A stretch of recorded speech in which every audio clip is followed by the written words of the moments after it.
welcome back. We are entering December 1942 and the Russian winter. Okay, so first up is the weather phase. In December 2 is poor weather, and we see that there is no possibility now for fair weather at all, and because the game ends in March we will not see fair weather again, which is going to complicate things for the Axis, of course. So one other thing I need to do, which I forgot at the end of last turn, I need to move these units in the eliminated box down to the mobilization box so they are ready to come on next round. Okay, and then we set production. Germany has 8, Italy and Hungary has 1, Romania 2, and Russia, or the Soviet Union, they don't have 12 anymore, they have actually 14, because now they increased to 8 base point plus 2 per factory. And they have 3 factories, so that should be 8 plus 6, and that is 14. Of course, in poor weather, the attacker is penalized. Actually, in poor weather, I will get a -2 modifier on the die roll for the attacker, which is quite hefty. So I moved back to the printed map, and that's just because I set up the game and take it down between the shots or between the turns, so it reduces workload a little bit. Right, poor weather. We've done the economy phase also. So that means we need to do the operation phase for the Axis player. There are no event markers available for the German player.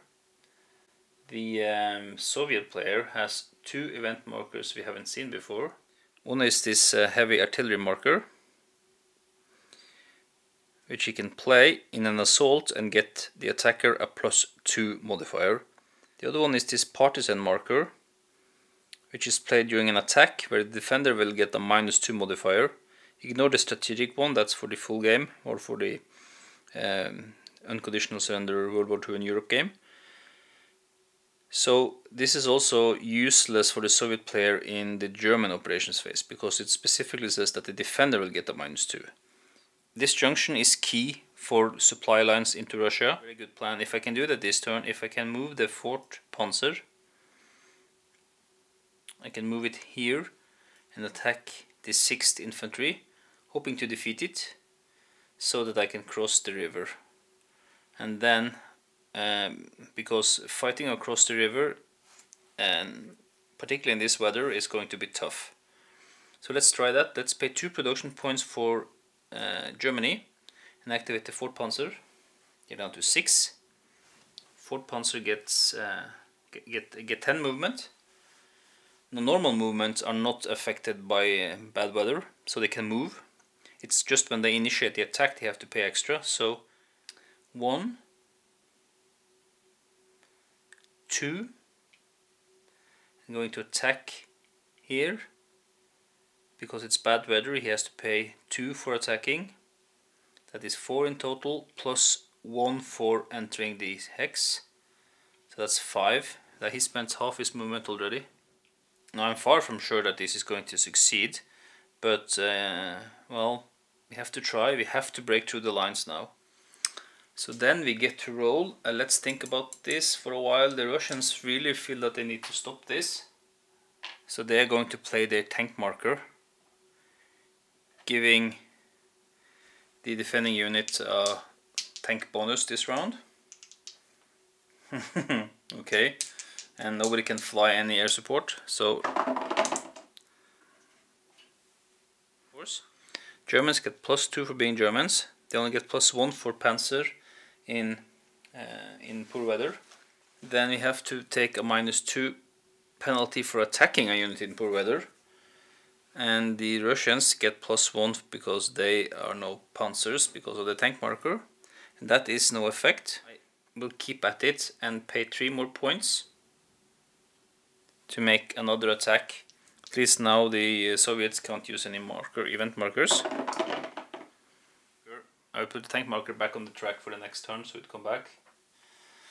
4-2, that's better for the Axis.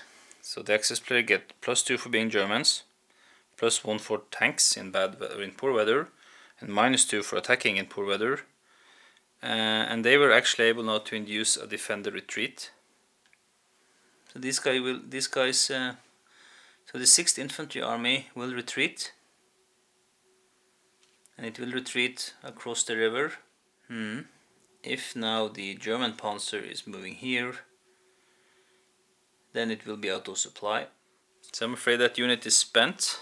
Let's pay 2 more for for the Germans, and move this 1, 2, 3, and attack this unit here.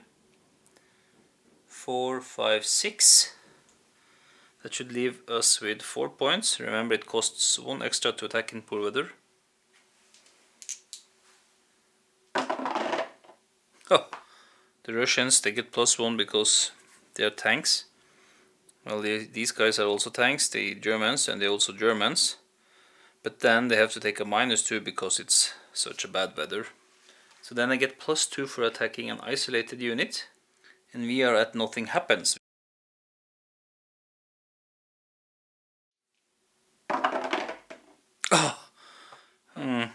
Soviets are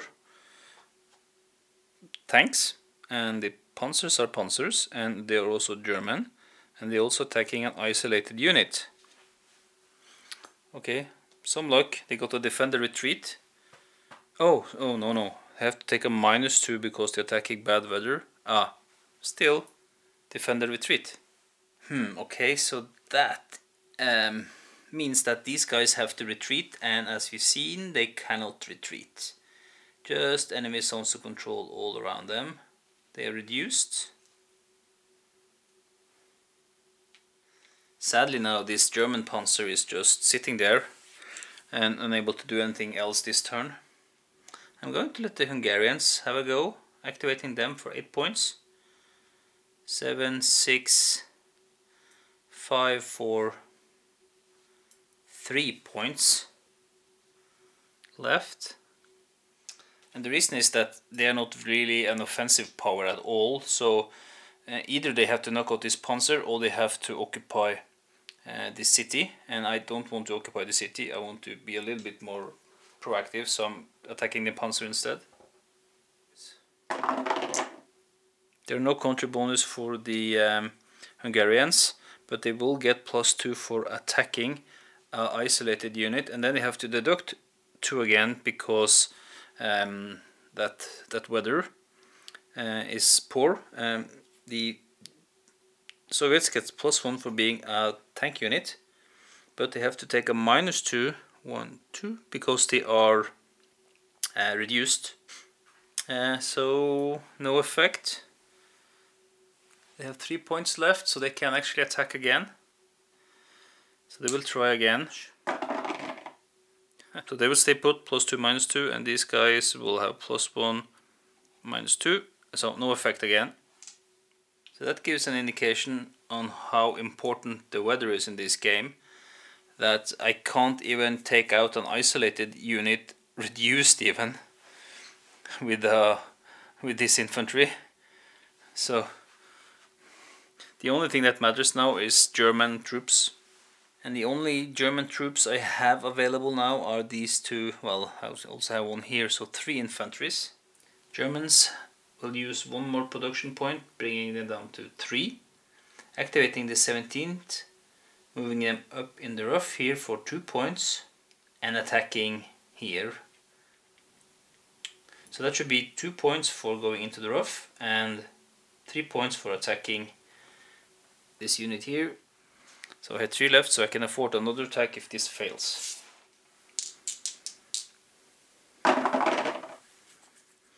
So +2 for being Germans, and -2 because they attack in poor weather.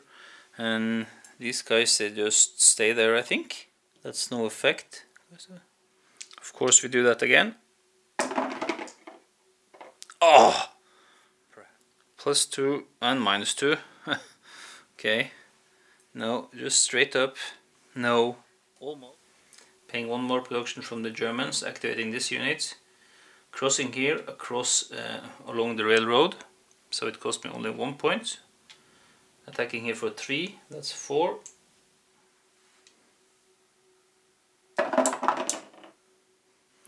So we are Germans and we are attacking an isolated unit.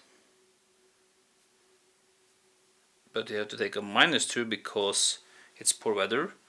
The Russians are tanks, but they have reduced strength. So it is a no effect. But I have enough for another attack, which I will do.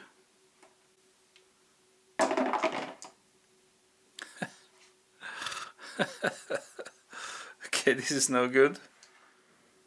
Poor weather, boom, boom, boom. No effect. The only thing I achieved this round was to force a withdrawal here and to reduce this unit, which is mediocre to say the least. So I'm going to end the operation phase for the Germans. Checking supplies. 1, 2. Everybody is in supply, so that's good. Then it's the Russians operation phase. Alright, so the Soviets are going to try to be a little bit nasty. They will pay 1 production point to activate the 44th, and they will initiate an assault on this panzer. Then another production point is paid, and this guy joins the assault. A 3rd production point is paid, and the 6th crosses the river for 3 production points, for 3 movement points, and for another 3 he will join the assault. It's a chance, of course, and I wouldn't have done it if I hadn't had the heavy artillery marker, giving the attacker +2, and I'm going to use the Partisans as well, giving the defender a -2. That should make for an interesting battle. The lead unit was the first attacker, of course, so there will be no penalties for river crossings. Oh, can you believe it? I think they saved themselves. Ah! Oh man, look at that roll. For some reason the defender always seems to get away with the best rolls. Well, the Panzers are Panzer, so that's a +1 in poor weather. Then they are German, so that's +2. That's a hefty bonus. The attacker, there's no bonuses per se, but he will get +1, +2 for the 2 supporting attackers. Then he will take a -2 for attacking in poor weather. He has the heavy artillery, which gives +2, and the Partisans, which will give the defender -2. But that is actually attacker stopped, which is fine because it was an assault, so they achieved nothing, but they burnt their markers, spent them. So let's roll to see when the markers come back. First we roll for the heavy. First we roll for the heavy artillery. Oh, so that comes back after the game ends. And what about the Partisans? 5 rounds. So they are out of the game too. But come on, that roll was stupid. 6-1. Sometimes this dies. Don't think we can save the Panzer. But I'm going to try to take out the Romanians anyhow. Paying 2 points. So the Russians have 9 points left. It get 10 movement points, this Panzer, and are attacking the Hungarians for 3.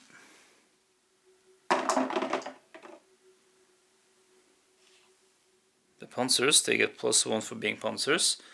Then they have to take minus because they're attacking per weather, and they are reduced as well, so that's another minus.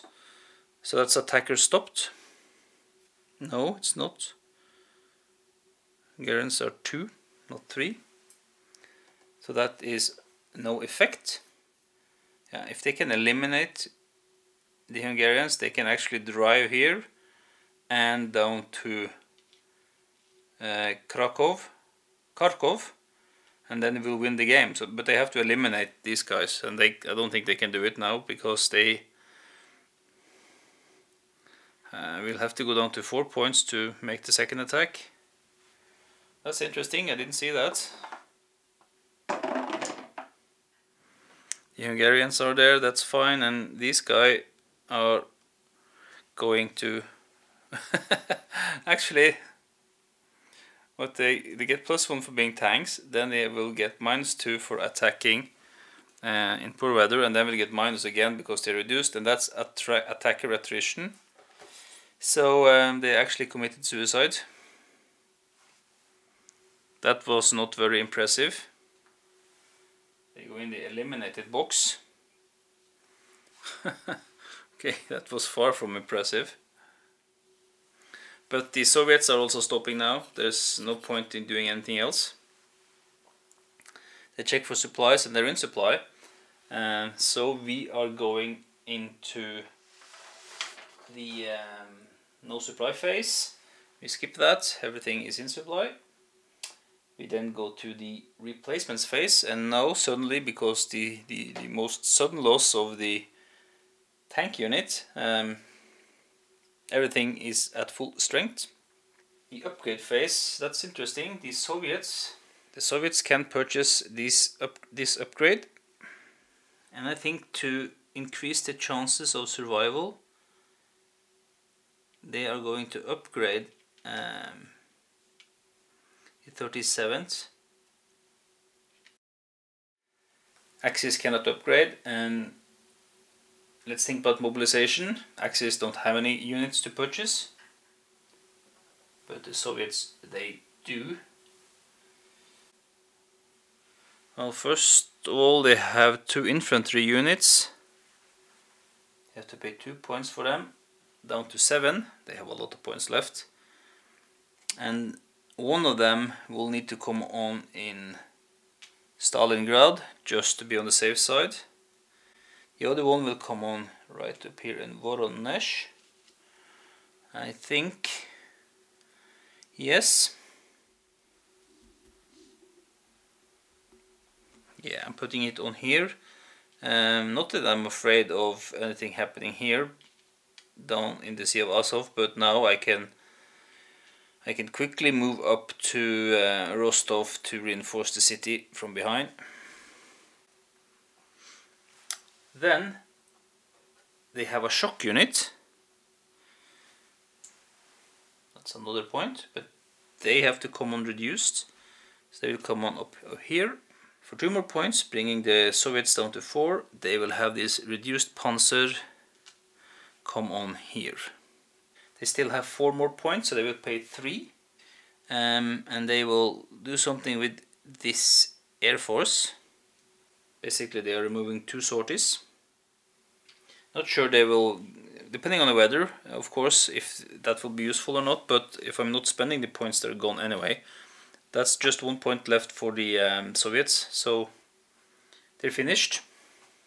Victory check, of course there's no victory. Then we have to do the end of turn phase, and that means we will move the turn track to the next round, which is January 1943. This tank event marker becomes available. The eliminated unit, first tank, goes down in the mobilization box, and we will end this turn of unconditional surrender case blue, and I will see you back here with the Late Night Gamer in January 1943. This game is dragging out now. We sort of have a stalemate along this front line. Nothing seems to be happening, so let's see if we can break through now with the Germans finally next round. There's a slight possibility for that here because of the survival of the tank unit. And the first Panzer is also free here, so see you back then.